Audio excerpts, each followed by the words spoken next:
So, good morning, YouTube. We're here with Jim, who has a lovely Franklin car out here. He's going to tell us a little bit about it. Well, first of all, what year is the car, Jim? It's a 1929 Franklin.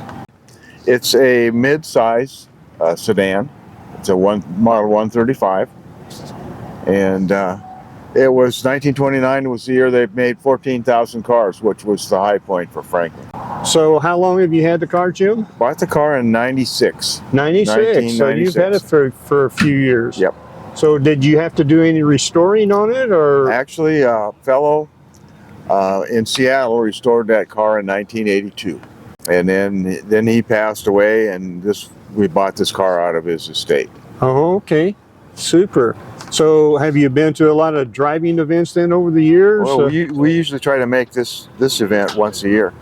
Oh, okay. This is a West Coast gathering of the Franklin owners. Right. Had any exciting or adventures in your travels with the car? Always.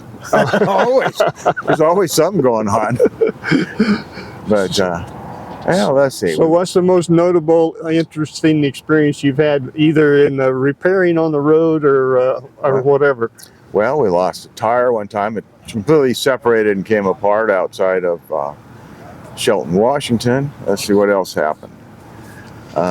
We went to a museum in Idaho. It was down in a canyon, and we got going down there, and the brakes got hot, and we almost didn't stop at the bottom. Uh-oh. Normally, they're pretty uneventful. We get lost now and again. This trip, we got on a roundabout and realized too late that part of the roundabout went down to the freeway, so we were out on the freeway.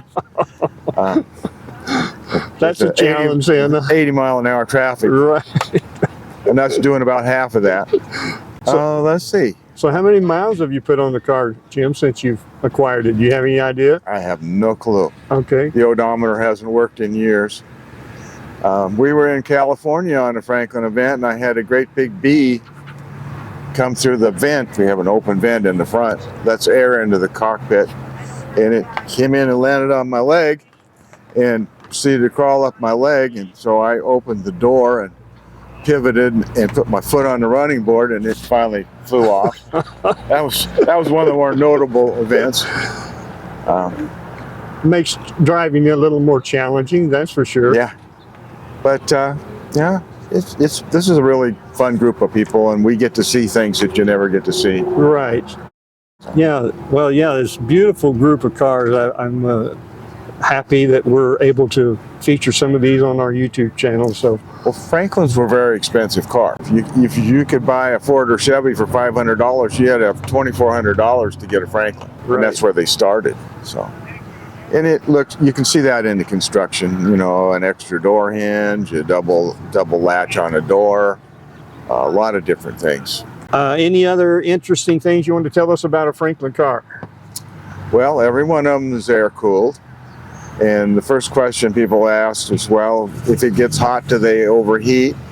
And the answer is no, because that engine runs at 300 degrees instead of 200. Oh, okay. So the outside air is always cooler than, you know, than the engine temperature. Gotcha.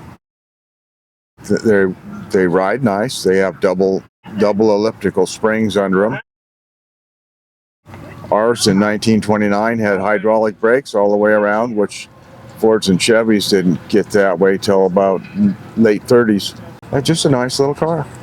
Yeah, they're beautiful cars. Okay, well, thank you so much, Jim. I appreciate your time. All right, you take care.